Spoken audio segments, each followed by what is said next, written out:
안녕하세요. 최평국회계사입니다. 오늘 3강이죠. 3강 세 번째 시간입니다. 스타트업을 위한 전문가의 맞춤 실무 교육입니다. 저희는 지금 세무 쪽을 하고 있어요. 스타트업들 힘들죠. 저도 스타트업의 CFO이자 많은 스타트업들을 세무나 회계 컨설팅을 하면서 느껴보는 건데요. 요새 지금 자금도 그렇고 경기도 안 좋고 여러 가지 면에서 지금 힘든 상황에 와 있어요. 그럴 때일수록 저희가 할 수 있는 부분은 최선을 다해야 한다.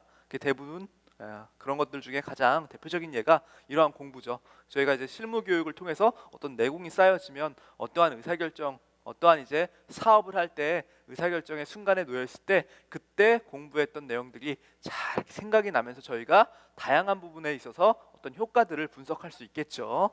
그렇기 때문에 우리가 하는 이 스타트업에 대한 전문가 맞춤 실무 교육은 여러분들 꼭 열심히 들으셔야 됩니다. 집중하셔야 돼요. 집중.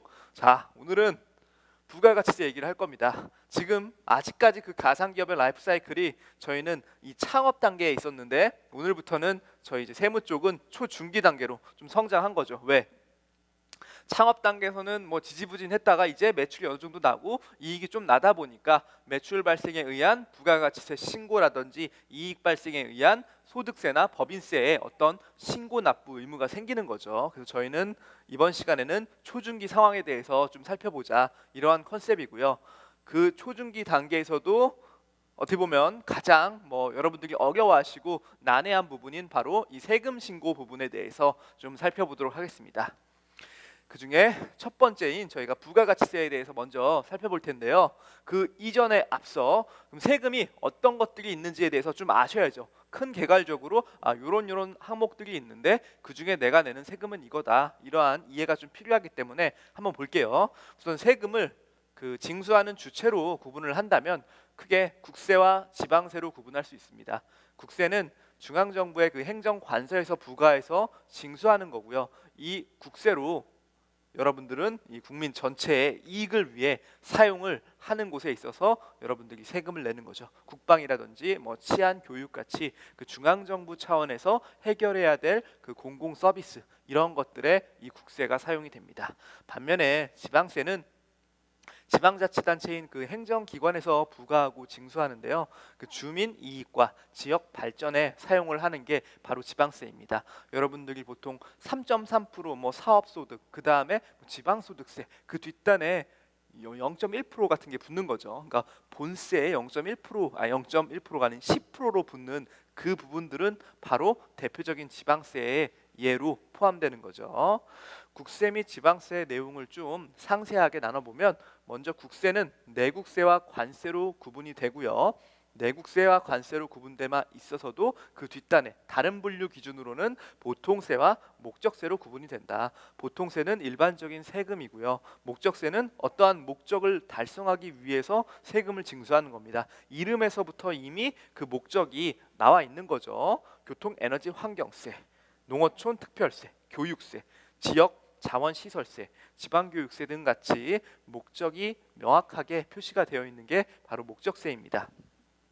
반면에 보통세는 어떠한 이제 성격에 따라서 그냥 세금을 내는 거지 이 보통세로 징수된 금액, 세금을 가지고 어떤 특수 목적에 사용되는 건 아니에요.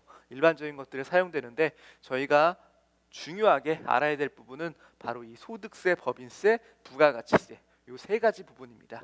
저희 스타트업에서 꼭 알아야 될 실무 과정. 다른 세금들도 여러분들이 사업을 하다 보면 발생할 수 있어요. 하지만 스타트업 단계에서 저희들이 눈여겨보고 집중해야 될 세금은 바로 이 세 가지입니다. 개인 사업자가 내는 이익에 대한 세금은 소득세고요. 법인 사업자가 이익에 내는 세금은 법인세입니다.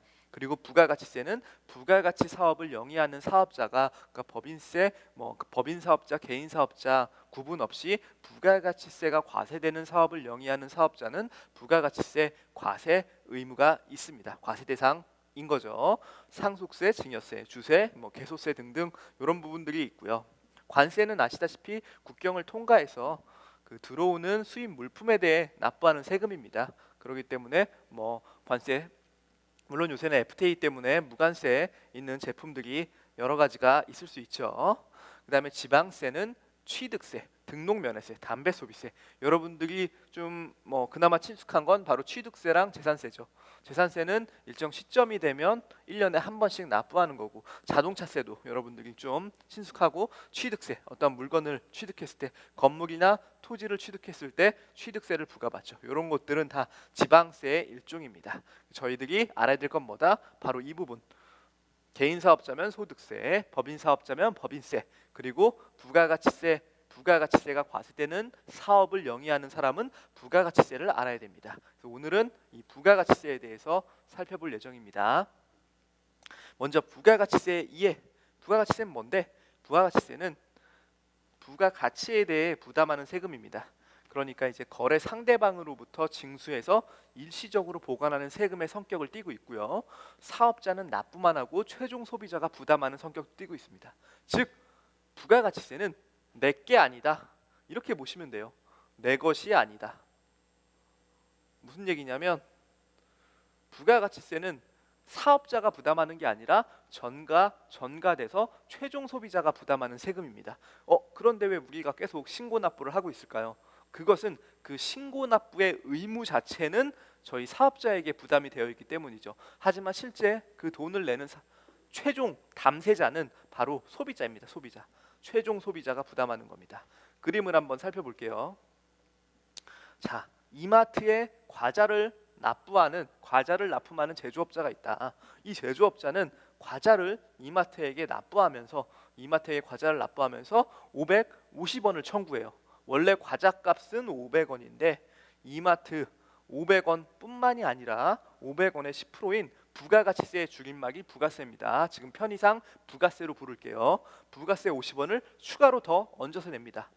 이 제조업자가 제조하는 과자는 부가가치세가 과세되는 업종입니다. 과세되는 제조업이기 때문에 이 부분 과자를 납품하면서 돈을 받을 때 이 사람은 500원을 청구하는 게 아니라 실제로 본인의 매출은 500원이지만 거기에 10%를 더 얹은 550원을 청구합니다.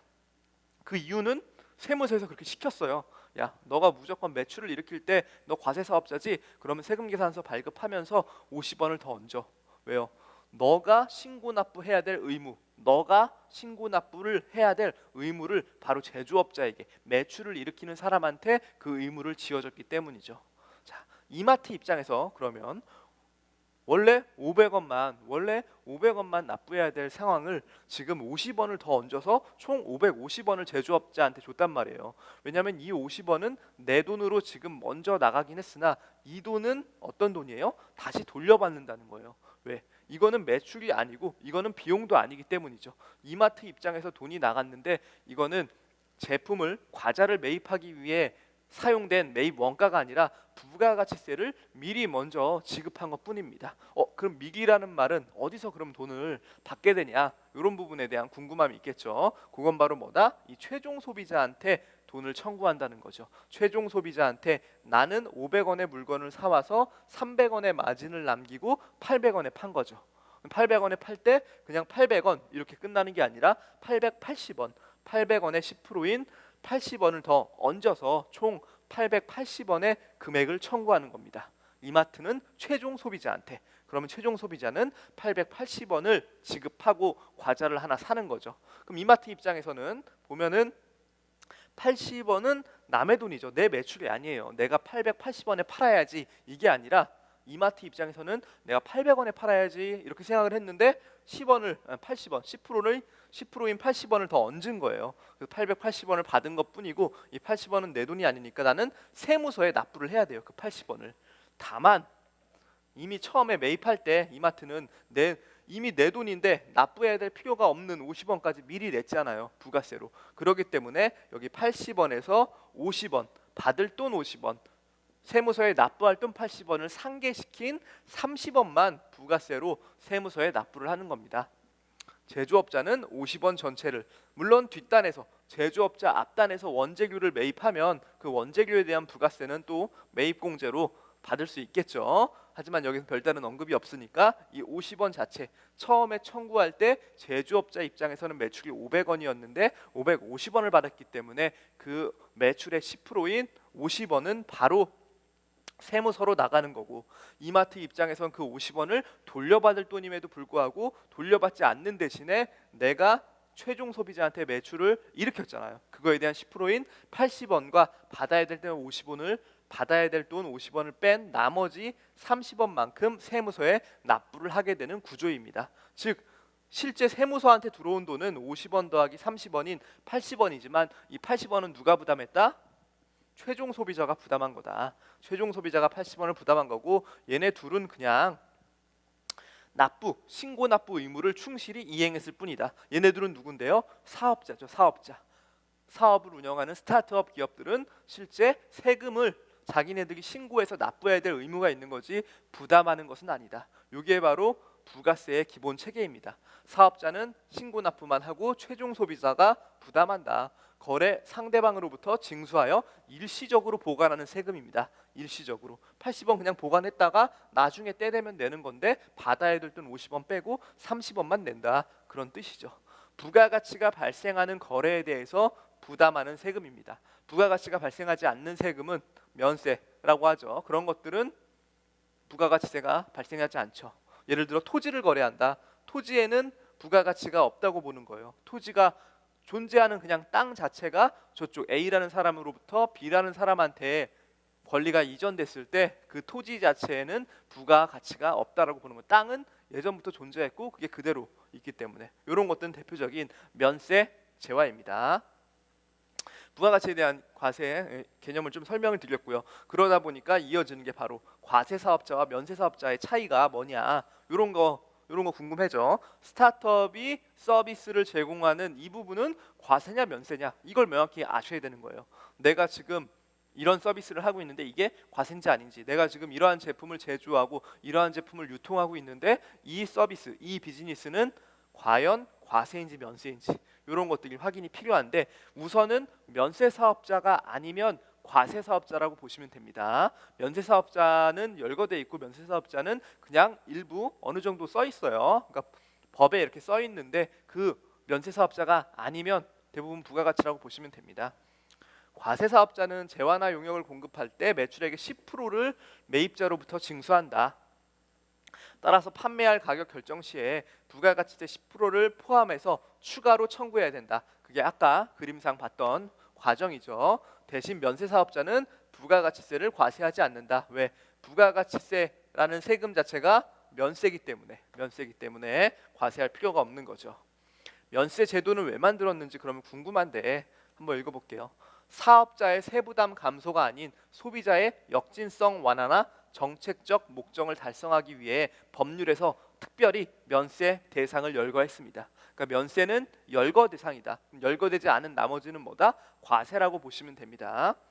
여기서 세부담 감소가 아니다. 사업자의 세금을 죽여주려는 게 아니다. 어차피 그 부가가치세에 그 부담하는 세금은 누가? 최종 소비자가 부담하기 때문에 사업자의 세부담은 아니에요. 어차피. 근데 사업자의 세부담 감소가 아니라 소비세의 역진성 완화. 이게 무슨 얘기냐면, 예를 들어 소득세 같은 경우에는 누진세 구조죠. 그러니까 돈을 많이 벌면 세금을 많이 내는 거죠. 그러니까 많이 낸다는 게 똑같은 세율 적용이 아니라 소득 구간을 달리해서, 다음 시간에 배울 건데 소득 구간을 달리해서 다른 세율을 적용시키는 겁니다. 그러니까 돈을 많이 버는 사람은 더 많은 높은 세율로 더 많은 돈을 세금을 내야 되는 거죠. 더 많은 돈의 세금을 내야 되는 거죠. 그게 바로 이제 형평성이 있다고 보는 건데, 역진성은 실제 이 부가세는 뭐예요? 10%잖아요. 10%. 누구에게나 동일하게 부자던 가난한 사람이건 뭐 흑수저건 금수저건 다 10%라는 특정 정해진 세율만 가지고 부가가치세를 과세하고 있어요. 그럼 부자는 내가 이제 물건을 많이 사잖아요. 물건을 많이 사는데 아무리 부자, 돈이 많으면 물론 다른 사람들보다 소비를 더 많이 할 수는 있지만 그것도 한계가 있거든요. 개인으로서. 예를 들어 연봉이 10억인 사람과 연봉이 5천만 원인 사람, 똑같이 밥 3끼 먹습니다. 똑같이 잠자고 똑같이 뭐 생활해요. 생활하는 데 있어서는 물론 거기에 밥을 좀 더 비싸게 먹거나 디저트를 한 번 더 먹거나 그 정도의 차이일 뿐이지, 실제 연봉은 20배가 되지만 소비 자체가 20배가 늘지 않거든요. 개인은. 그렇기 때문에 부가가치세로 부담하는 부분은 훨씬 더 적을 거다. 소득 대비 비율로 따지면 그런 게 바로 역진성입니다. 그래서 이러한 역진성을 완화하기 위해서 특정 어떤 제품에 있어서 특정 서비스에 있어서는 열거를 해서 그 대상을 면세로 규정하고 있습니다. 역진성을 완화하는 거고, 그 다음에 정책적 목적 달성을 위해서 특별히 면세 대상을 열거하고 있는데요. 예를 들어 미가공 식료품, 농축수, 임수산물, 농산물, 축산물, 수산물 등등 아예 가공하지 않은 식료품 그런 거죠. 수돗물, 여객 운송 용역, 의료, 토지, 금융보험, 그다음에 도서, 신문, 교육, 국가가 공급하는 재화나 용역, 공익단체가 일시적 또는 무상 또는 실비로 공급하는 재화 또는 용역. 그러니까 이런 부분들은 뭐냐? 요거는 정책적으로 누구나 다 쓰는 수돗물, 그 다음에 비싼 여객이 아닌 일반적인 여객 운송, 그 다음에 의료보험. 가난한 자는 치료를 못 받고 돈 있는 사람만 의료보험 돼서 비싼 치료를 받고 그런 거는 맞지 않다. 우리나라 어떤 여러 가지 이제 그 관념상 이런 거는 다 면세로 하는 거죠. 금융보험, 여러분들 이자 소득 이제 은행에 예금 같은 거 잔고로 이렇게 갖다 놓으면 이자 좀 붙죠. 이제 몇천 원, 몇백 원 붙죠. 그런 것들 거기에서 무가세 청구되는 거 보셨어요? 부가세 별도로 청구하지 않습니다. 이런 것들은 면세기 때문이죠. 책 여러분들 열심히 공부해서 신문 많이 읽고 열심히 공부해서 좋은 사람, 훌륭한 사람 돼야죠. 그렇기 때문에 면세로 지정하는 거고, 교육 이런 거에 과세를 붙이면은 안 된다. 근데 이 교육도 그 인가를 받은 교육 업체여야 됩니다. 관련된 관할 교육부나 교육청 등의 인가를 받은 정식 시설을 갖춘 교육 업체면 면세입니다. 사설교육 이런 거는 과세예요. 국가가 징수하는데 국가가 공급하는 재화나 용역을 또 과세를 내면은 국가가 또 그냥 일만 늘어나는 거지 실제로 그 모든 부가세 세수는 국가로 귀속되는 거잖아요. 그래서 이것도 말이 안 되고 등등 이런 겁니다. 그러니까 여러분들이 제공하는 서비스가 여기에 해당되지 않으면 과세라고 보시면 되죠. 대부분 과세가 훨씬 더 많죠. 자, 그래서 과세가 있다. 우리 스타트업, 우리 회사는 과세 사업자다. 이러면은 고민해야 될 게 간이가세자와 일반가세자로 구분이 됩니다. 간이가세자와 일반가세자 이렇게 보시면 돼요. 간이가세자는 영세한 사업자, 일반가세자는 그냥 영세한 사업자가 아닌 사업자, 어느 정도 규모가 있고 매출이 발생하는 사업자죠. 여기 보시면 부가가치가 과세되는 사업을 하면, 즉 면세 사업자는 여기서 해당이 안 돼요. 면세 사업자는 간이냐 일반이냐 이런 얘기를 할 필요가 없어요. 그냥 면세 사업자지. 그러면 과세 사업자 중에서도 이제 영세한 규모냐 아니냐 그걸 가지고 구분을 한다는 거예요. 영세한 소규모 사업자의 신고 편의 및 세부담 경감을 위해서 간이 과세제도라는 걸 적용했다. 누군데 그럼 얘네들은 연간 매출액 기준 4,800만 원 미만인 사업자. 그러니까 한 달에 200만 원 정도의 매출입니다. 그러니까 매출이 200이니까 순수익이 아니죠. 큰 금액은 아니죠. 예. 거기에 여러 가지 비용들 빼면 영세한 부분이 있죠. 4,800 미만인 사업자로서 간이과세 적용 배제 사업 또는 지역에 해당되지 않아야 되며, 그러니까 간이과세가 적용이 안 되는 사업 자체가 있어요. 열거했어요. 예를 들어 유흥업종 이런 거는 그냥 간이 사업자가 아닙니다. 배제 업종들이 있어요. 부동산업 크게 하는 그런 것들은 처음 규모부터 이미 사이즈가 다른 거예요. 그 다음에 어떤 특정 지역, 그 지역에 입주한 사업자는 간이가세라는 얘기를 할 수가 없어요. 그러면 광업, 제조업, 도매업, 전문직 사업자, 일반가세 사업장, 장소 모유 사업자 등 이런 것들이면 전문직, 변호사, 회계사, 변리사 이런 사람들이 개인 사무소 차리면 얘네는 간이가세로 보지 않겠다는 거예요. 이러한 특정한 어떤 이제 제조업, 도매업 이런 거는 이제 볼륨이 크고 하기 때문에 아예 간이 자체가 안 된다. 이런 것들을 이제 확인을 하실 필요가 있고요. 그 다음에 최근에는 이런 부분들이 좀 이슈가 되고 있어요. 위장 간이 과세자 관리 강화. 즉 간이 과세자를 하면 뭐가 좋다고요? 여기 세부담 경감, 신고 편의. 신고 편의라고 하면 부가가치세 1년에 한 번 신고해요. 원래 과세 사업자는 개인 사업자는 1년에 2번 신고 납부하고 그 다음에 고지 납부는 그냥 고지만 해서 총 납부는 4번이고 신고는 2번 합니다. 개인 사업자는. 법인 사업자는 1년에 4번 신고 납부하도록 돼 있어요. 근데 간이 과세자는 야, 너 좀 영세하고 좀 행정력이 좀 딸리니까 1년에 한 번씩만 하자. 이렇게 해서 신고 편의를 줬고, 세부담도 거기 이제 부가가치에서 뒷단에 보겠지만 부가가치율을 곱합니다. 부가가치세에서 업종별 부가가치율이라는 걸 곱해서 실제 부담세액을 낮춰놓습니다. 그렇기 때문에 여러모로 혜택이 있어요. 그래서 이 혜택을 악용하는 경우가 있다. 그런 위장 간이 과세자를 관리하겠다, 그런 뜻입니다. 임차료, 사무실 임대한 거죠. 임대하고 돈 낸 거. 인건비, 직원 고용했죠. 매입 비용 등 사업장 기본 경비에 의해 추정한 수익 금액이 간이 과세자 적용 기준 금액을 초과하는 사업자. 예를 들어 신고 자체는 간이 과세로 했는데 임차료를 막 1년에 1억 내요. 그 다음에 인건비도 합치면 막 1, 2억 돼. 매입 비용, 뭐 물건 매입해서 한 몇천만 원, 이렇게만 따져도 한 3억 가까이 되는데 실제 비용만 3억인데 매출은 당연히 그 비용 이상 되지 않겠냐, 4억 뭐 되지 않겠냐, 최소한 이런 식으로 비용을 기준으로 역산했을 때 간이가세자가 아닐 가능성이 무지 농후한 그런 사업자들은 조사 대상으로 선정해서 탈루세액을 추징당할 수 있다. 이게 바로 좀 이슈가 있는 부분입니다. 물론 간이가세자 요건에 해당된다고 하더라도 많은 스타트업들은 간이가세를 잘 안 해요. 왜냐하면 간이가세자는 세금 계산서를 발급할 수 없어요. 세금 계산서를 발급할 수 없기 때문에 거래 상대방, 그러니까 B2B 사업을 하는 사업자들은 나의 고객이 사업자이기 때문에 저쪽에서 세금 계산서를 요구한단 말이죠. 근데 우리가 저희는 간이가세자라 세금 계산서 발급 못합니다. 그럼 이제 거래 안 하죠. 귀찮고 관리가 안 되기 때문에. 그래서 그런 측면에서도 일부러 간이가세 요건에 해당됨에도 불구하고 요건 아예 그냥 처음부터 일반 과세로 하는 경우가 있습니다. 간이가세자와 일반 가세자를 실제로 어떻게 그럼 세금을 계산하냐, 요거를 보면 먼저 일반 가세자는 공급가액, 매출액이라고 보면 됩니다. 공급가액의 10%를 곱한 게 바로 매출세액입니다. 매출세액이고 세금 계산서 발행은 당연히 의무적으로 발행해야 된다.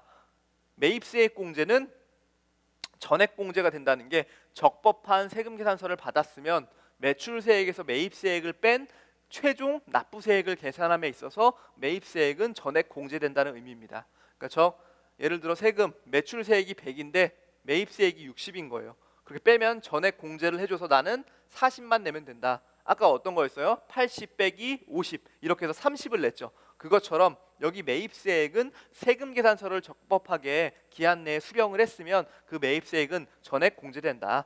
매출세액은 어떻게 구한다고요? 매출세액은 전체 매출의 공급가액 매출의 10%를 곱해서 정합니다. 의제 매입세액이라고 하는 거는 특정 업종에 대해서 그렇게 보겠다는 거거든요. 간주하겠다는 건데 매입세액을 인정해 줄게, 그런 뜻입니다. 그래서 뭐 예를 들어 이런 거죠. 음식점이에요. 음식점인데 음식점의 주 재료는 뭐예요? 다 농수산물이죠. 농수산물. 그 다음에 미가공식품, 이런 것들을 갖고 와서 음식 서비스를 제공해서 음식을 만들어서 서빙을 하는 거죠. 그렇게 해서 상대방한테 이 서비스를 파는 건데, 여기 매입할 때 이 사람들이 공급하는 재료, 그 원재료의 대부분이 면세기 때문에 여기는 가운데 과세죠. 과세. 음식점으로 서비스를 제공하는 입장에서는 과세인데 이 과세를 창출하기 위해 내가 매입하는 금액들은 대부분 면세예요. 그렇기 때문에 세금을 낼 때 과세사업자 입장에서는 부가세를 많이 내겠죠. 부가세를. 왜냐하면 매입세 공제받을 금액 자체가 거의 없기 때문이죠. 면세면. 그래서 이렇게 하면 좀 그러니까 이 매입 금액 중에 일부를 매입세액으로 빼주겠다. 그런 게 바로 의제 매입세액입니다. 의제 매입세액. 근데 이 의제 매입세액은 일반 과세자에게는 모두 적용된다. 모든 업종에 대해 적용된다는 특징이 있어요. 반면에 간이 과세자는 공급대가 곱하기 업종별 부가가치율 곱하기 10%다. 그러니까 이거 두 개, 공급대가 곱하기 10%는 일반 과세자랑 동일한데 업종별 부가가치율이라고 해서 업종별로 발생될 수 있는 부가가치율을 더 곱해서 유리기 때문에 1 미만이죠. 그래서 매출세액을 줄여줍니다. 세금 계산서는 발행할 수 없다. 간이가세자는. 그 다음에 매입세액은 역시 똑같이 세금 계산서를 내가 받으면 매입세액이잖아요. 거기에 써 있는 금액이 거기에 똑같이 업종별 부가가치율을 곱해서 매입세액 공제받는 금액도 낮춰줍니다.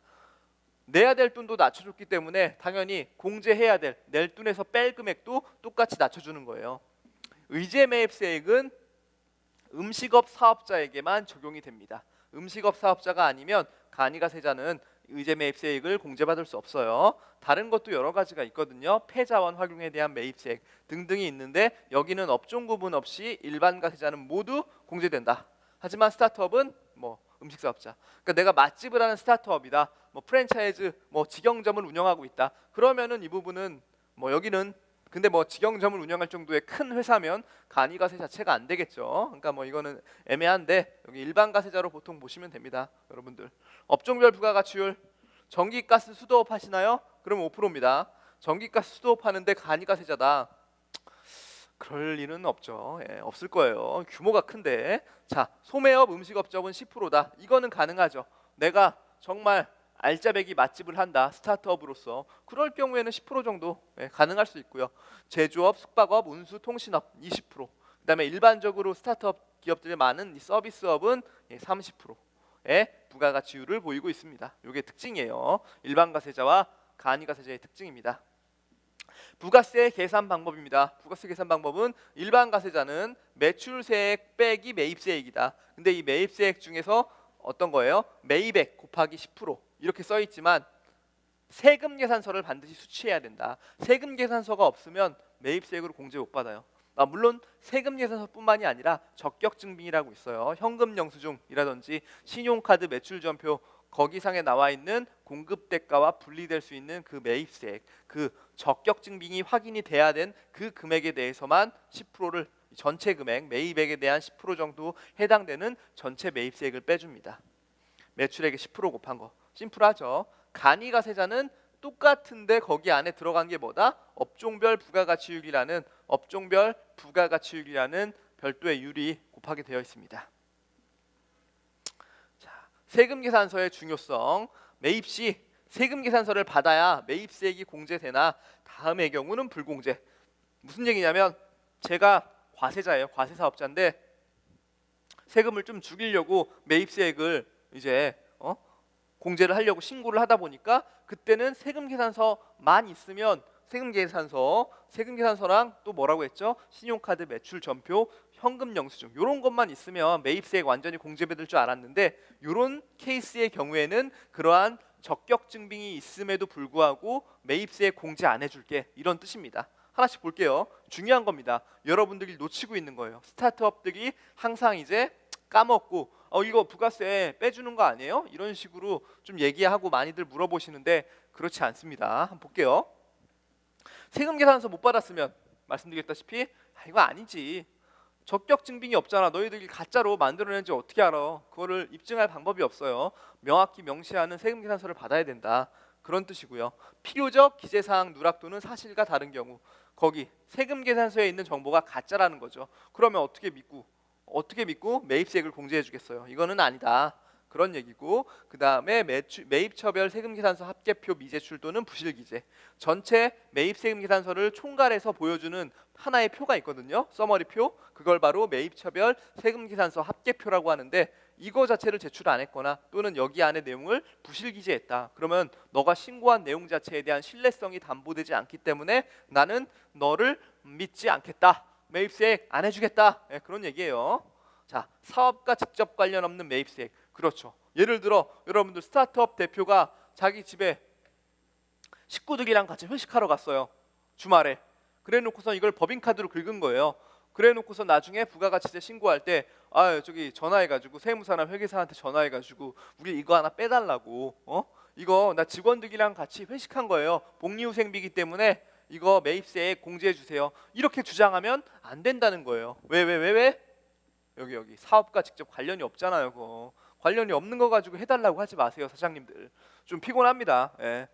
정확하게 그거는 왜냐하면 또 리스크가 있고 당연히 그 다음에 그런 것들을 일일이 빼려고 하면 이게 그렇게 크게 금액적 효과가 없어요.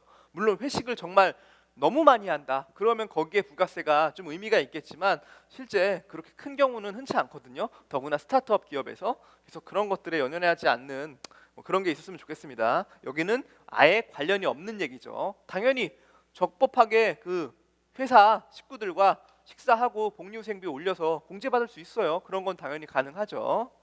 자, 비영업용 소형 승용차의 구입 및 유지에 관련된 매입세액. 이게 무슨 얘기냐면 여러분들 영업용, 비영업용은 뭐예요? 영업용 소형 승용차 이러면 뭐가 떠오르세요? 영업용이다. 그러면 이제 택시죠. 택시, 운수업. 그러니까 택시의 그 차 자체는 택시 자체는 뭐예요? 영업을 위해 존재하는 거죠. 손님이 오면 목적지까지 안전하게 모셔다 드리고 그거에 대한 택시비를 받는 거잖아요. 그런 거. 택시는 당연히 영업용이기 때문에 관련된 매입세액이 공제가 되는데 비영업용은 그러한 운수업이 아니라는 거예요. 내가 하는 사업은 스타트업이에요. 저는 어플 만들고 있어요. 어플 개발해서 이 서비스를 막 제공하고 있어요. 그 어플로 인해 광고 수익을 받거나 어플에서 발생하는 수익으로 내가 지금 먹고 살고 있는데 회사 차를 하나 샀네. 회사 차를 뭐 소나타를 하나 샀어요. 그러면 영업용은 아니라는 거죠. 그게 비영업용이죠. 비영업용. 비영업용 소형 승용차. 그럼 여기에 소형 승용차의 뜻은 9인승 미만, 9인승 미만의 승용차들은 소형 승용차에 해당됩니다. 9인승 카니발 이거는 소형 승용차가 아니에요. 밑으로 쭉 가다가 어디까지? 저기 경차 위까지. 뭐 스파크. 그다음에 또 뭐예요? 뭐 모닝. 이러한 경차 위까지. 경차는 소형 승용차가 아니죠. 더 미치죠. 경차라고 부르는 거예요. 그래서 소형 승용차의 범위는 우리가 알고 있는 일반적으로 돌아다니는 승용차라고 보시면 됩니다. 근데 그 승용차를 업무 목적으로 산 건 맞죠. 왜요? 대표이사가 그거 타면서 미팅 다니는 거예요. 여기저기 출장도 가야 되고 우리 회사가 프랜차이즈 본사예요. 그래가지고 주시 같은 브랜드를 만드는데 저기 광주에 하나 직영점을 낸대요. 그러면 거기 가가지고 또 인테리어 체크하고 관리 감독해야 되잖아요. 그러면 나 차 타고 갈 수 있어요. 출장 회사 차 타고 왔다 갔다 할 수 있거든요. 그런 것들은 업무와는 관련이 돼 있어요. 하지만 영업은 아니다. 그 차를 가지고 운수업을 할 게 아니기 때문에. 그 다음에 소형 승용차에 해당되고 그러면 그러한 승용차를 충분히 갖고 있을 수 있는데 그 갖고 있는 그 차를 구입할 때 드는 비용 그 다음에 유지라고 하는 건 보험료, 기름값 그런 거죠. 그런 유지에 관련된 매입세액은 뭐다? 공제가 안 된다. 왜 그럴까요? 이게 사적 사용과 구분이 좀 쉽지 않기 때문이에요. 내가 아까도 말씀드렸다시피 스타트업의 대표인데 법인차 가지고 뭐 가족들과 여행을 가고 왔다 갔다 하면서 기름 넣고 그랬어요. 그 금액 이거 판단하기 어렵죠. 물론 뭐 주행 일지를 제대로 작성해서 업무용과 사적 용도를 구분해서 업무용에 해당되는 것만 인정받고 이렇게 철저하게 하면 또 가능합니다. 우선은 그거 자체는 가능한데 여기 보시면 매입세액으로는 인정이 안 된다. 매입세액, 부가가치세 목적에서 발생될 수 있는 그러한 비용들은 세금 공제, 부가가치세법상 세금 공제는 안 됩니다. 그럼 그런 비용들은 날리는 건가요? 아예 없애는 건 아니고 법인세나 종합소득세, 개인소득세 계산할 때 그 사업의 경비로 인정이 됩니다. 그때는 저기 소득세 관련돼서 한번 설명을 드릴게요. 또한 여기 이거 중요합니다. 접대비 지출 관련 매입세액, 접대비. 여러분들 고객과의 관계 개선 차원에서 접대 많이 할 수 있죠. 접대라고 해서 뭐 이상하게 생각할 수 있는데 그런 건 아니고요. 그냥 고객이랑 밥 먹고 뭐 술 마시면서 관계 개선하는 거죠. 그랬을 때 부가가치세 관련된 소비를 하는 거죠. 음식점, 과세사업자죠. 부가가치세, 매입세액 공제 이런 것들 안 된다는 거예요. 접대비와 관련된 거는 인정 안 한다. 관이가세자, 폐업자, 면세사업자가 발행하는 세금계산서 왜 안 되냐? 간이가세자랑 폐업자랑 면세사업자는 세금계산서를 발행하면 안 돼요. 발행하면 안 되는데 걔네들이 발행했다는 거야. 그러니까 당연히 이거 자체가 인정이 안 되지. 안 됩니다. 이런 것들은 중요하게 알아두셔야 돼요. 세금계산서 받았다고 해서 무조건 100% 매입세액 공제되는 거 아니다. 신용카드 긁었다고 해서 무조건 매입세액 공제받는 거 아니다. 현금 영수증 무조건 발급 받았다고 해서 매입세액 공제받는 거 아니다. 세금계산서 왜? 이런 요건들은 우리가 법으로 지금 제한을 해놨다. 그렇게 보시면 됩니다. 세금계산서 교부 전달하는 거죠. 이거는 원칙은 뭐냐면 재화나 용역을 공급할 때마다 교부하는 거, 세금계산서를 발급하는 거. 여러분들 홈택스 들어가시면 공인인증서 로그인한 다음에 조회 발급 메뉴 누른 다음에 건별 발급 이렇게 써 있거든요. 그런 것들 어떠한 행위가 발생할 때마다 건별로 발급하는 것이 원칙이다. 다만 예외적으로 일정 기간의 거래 합계액을 한 번에 교부할 수 있죠. 그러니까 일일이 하면 너무 많은 거예요, 거래가. 우리는 편의는 있잖아요. 편의성을 높이기 위해서 다 모아서 한번 해보자. 그게 뭐냐면 거래처별로 역월은 뭐예요? 달력의 월입니다. 달력의 월. 그러니까 달력 1개월치 기준의 공급가액을 합계해서 당해 월의 말일자로 발행할 수 있다. 거래처별로 그 한 달 이내에서 임의로 정한 기간의 공급가액을 합하여 그 기간의 종료일자로 발행을 가능하다. 그러니까 한 달치 정도는 묶어서 말일자로 하거나 아니면 임의로 정한 기간에서 발행할 수 있다. 그런 뜻입니다. 요거는 상당히 실무적으로 유용하고 많이 쓰입니다. 여러분들 건별로 다 일일이 확인하기가 어려워요. 전자 세금 계산서. 요거는 방금 말씀드린 대로 홈택스에 가서 세금 계산서 발급하는 거. 전자 메일로. 그게 바로 전자 세금 계산서죠. 대상 사업자는 법인 사업자는 무조건 전자 세금 계산서 발행해야 됩니다. 혹시 여러분들 잘 모르고 스타트업들 특히 뭐 법인 지금 나온 지 얼마 안 된 사업자들은 개인 사업자 하던 그 관성이 있어가지고 뭐 종이 세금 계산서 막 발행하려고 하는데 그거 인정이 안 돼요, 여러분. 대상 사업자 전자 세금 계산서를 발행하는 대상 사업자는 기본적으로 법인은 무조건 하셔야 돼요, 법인. 그 다음에 직전 연도 사업장별 공급가액이 3억 원 이상인 개인 사업자, 매출액이 3억이다. 그럼 해야지. 예.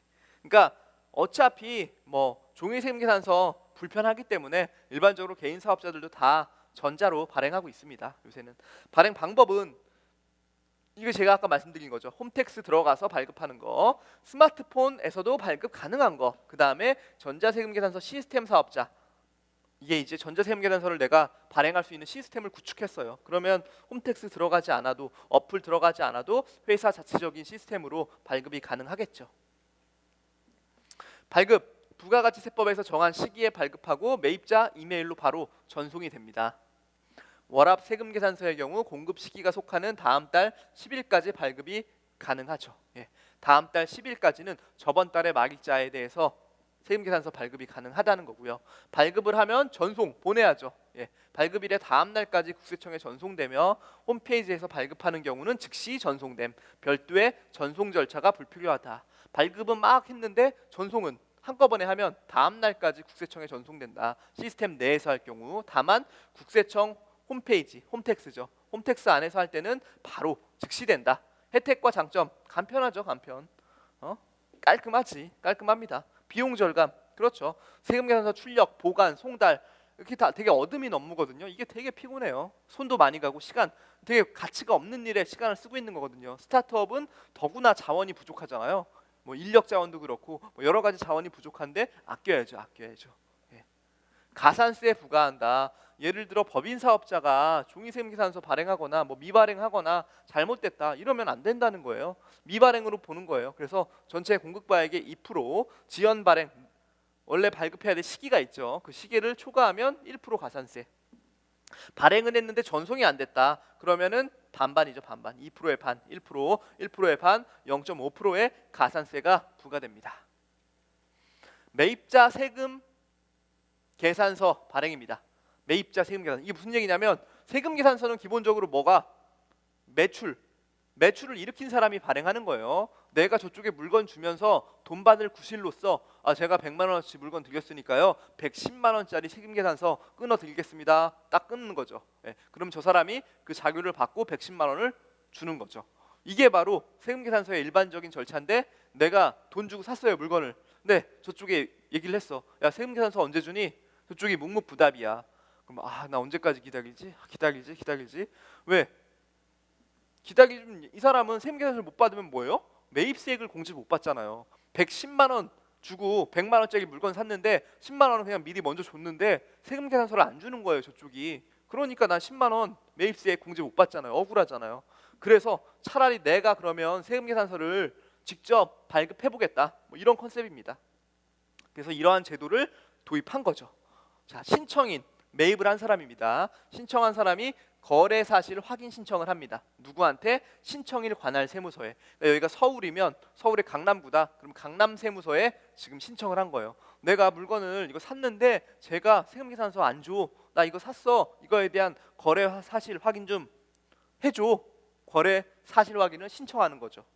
그러면 여기 신청인 관할세무서인 강남세무서가 그 확인을 하는 거죠. 확인 요건을 검토하고 그 다음에 확인이 돼 보니까 야 아닌데 너 그거 아니던데 너 왜 구라 아니야 가짜 아니야 이렇게 얘기하면 어떤 요건들을 미충족했을 때는 이 확인 거부 통지를 하고 만약에 실제 그게 확인이 됐어요.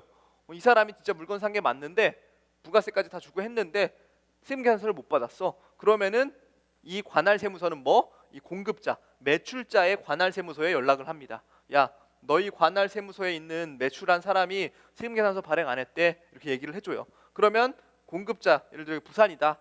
부산. 그럼 부산에 있는 관할세무서가 확인을 합니다. 매출자한테. 야, 너 진짜 안 줬어? 이렇게 물어보는 거죠. 그래서 확인 결과를 통지하는 거죠. 확인이 됐다. 그러면 양쪽에 확인 결과가 통지가 되면 실제 이 신청인 쪽의 관할세무서에서는 다시 매입자한테 확인 통지를 하고 그 다음에 매입자 세금계산서를 발행합니다. 원래는 얘가 발행해야 되는데 얘가 지금 이러한 절차를 거쳐서 왜 나는 매입세 공제 받아야 되니까 그래서 얘가 지금 매입자 세금계산서를 교부한 절차입니다. 이렇게 발행을 해서 자기는 적법하게 매입세액을 공제받을 수 있다. 이런 컨셉입니다. 현금영수증 제도 도입과 시행. 아까 제가 세 가지를 크게 말씀드렸죠. 적격증빙, 세금계산서, 그 다음에 신용카드 매출전표, 그 다음에 현금영수증. 여러분들 현금영수증 가맹점이 있죠. 현금영수증을 발급할 수 있는 가게, 발급할 수 있는 사업자, 그걸 이제 가맹점이라고 하는데 가입 대상이 있습니다. 가입 대상이 여기 보시면 소비자 대상 업종으로 직전 연도 수입 금액이 2,400만 원 이상인 사업자, 직전 연도 수입 금액이 2,400만 원 이상 사업자고 그 다음에 대표적인 게 바로 이겁니다. 소매, 전문직, 음식, 숙박, 의료, 수의사, 약사, 교습학원, 예식장, 부동산 중개업 이런 것들은 그냥 발급을 해야 되는 거예요. 발급을 해야 되는 거예요. 그러니까 내가 이제까지 부동산 중개업을 했는데 저는 이렇게 세금계산서 발행해 본 적이 없는데요. 문제가 있으신 거죠. 반면에 제가 세금계산서 현금영수증 요청한 적이 없는데요.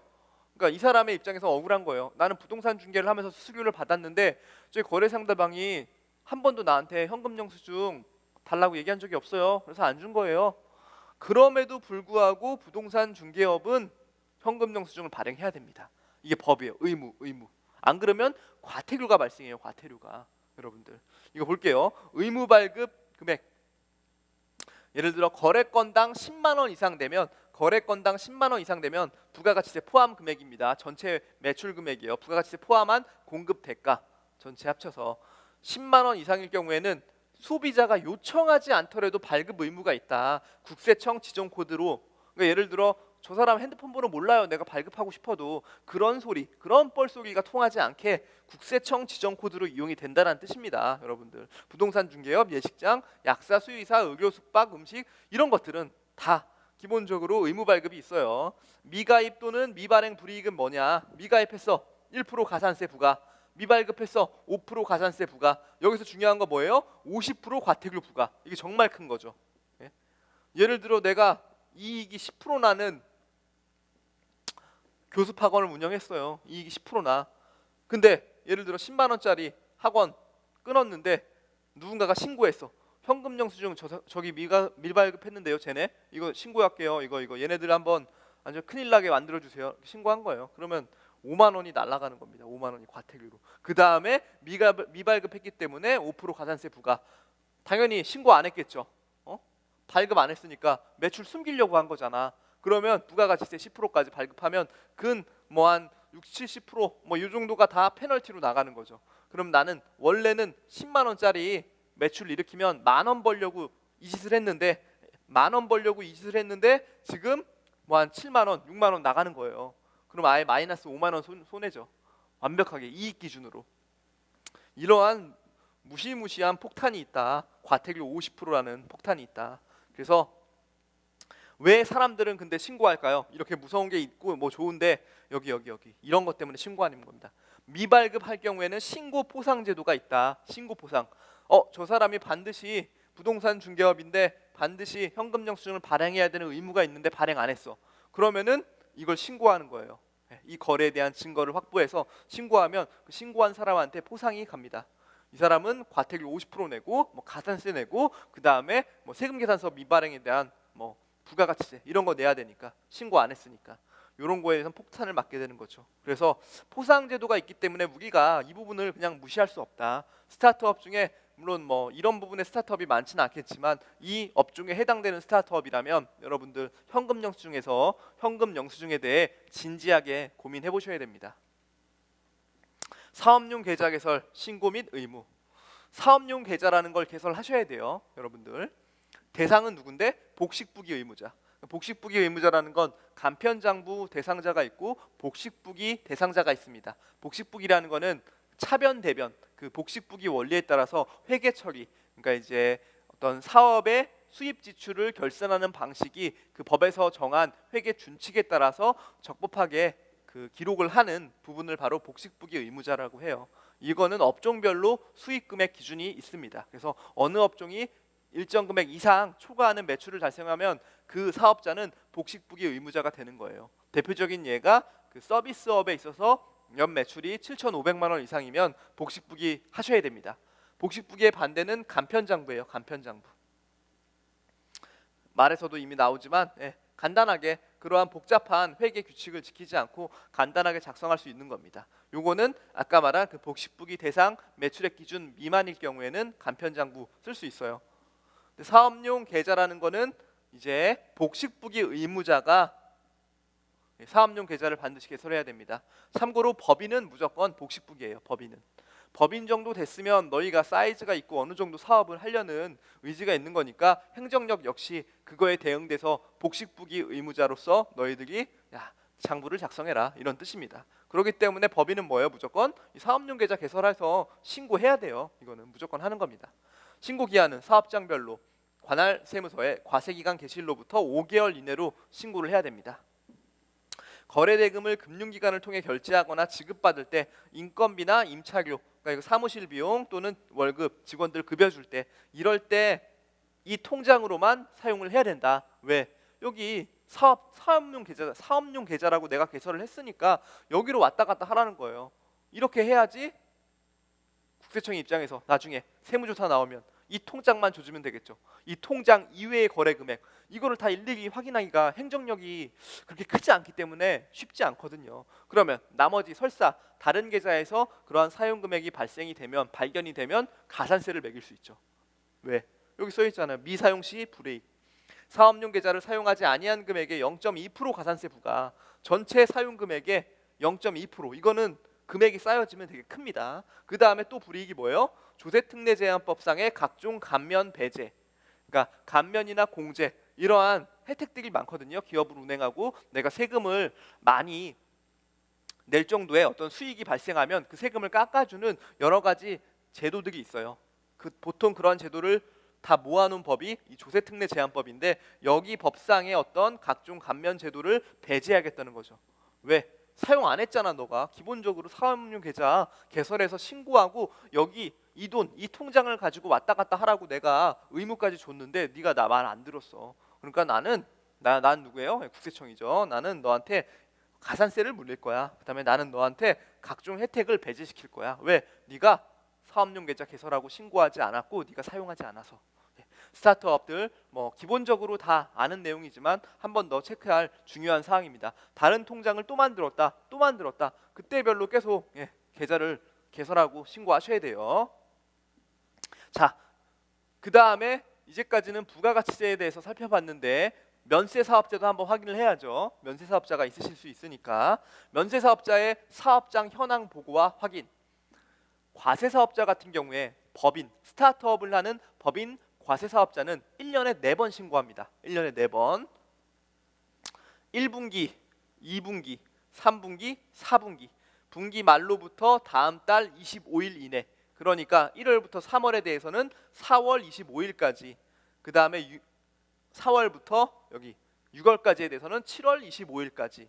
그 다음에 7월부터 9월까지는 10월 25일까지. 그 다음에 10월부터 12월까지는 다음 연도 1월 25일까지 부가가치세를 신고 납부해야 돼요. 요게 바로 법인 사업자. 법인 사업자는 1년에 4번 신고를 하다 보니까 그 회사의 매출액이라든지 상황을 알 수 있는 거죠. 하지만 면세 사업자는 이러한 부가가치세 신고 의무 자체가 없잖아요. 왜? 면세니까. 그래서 이러한 항목들을 적시에 잘 파악할 수가 없어요. 그렇기 때문에 면세 사업자는 별도로 사업장 현황 신고라는 걸 하는 겁니다. 예. 이해되시죠? 1년에 한 번 내가 신고하겠다는 거예요. 사업장 현황 신고 및 제출 서류.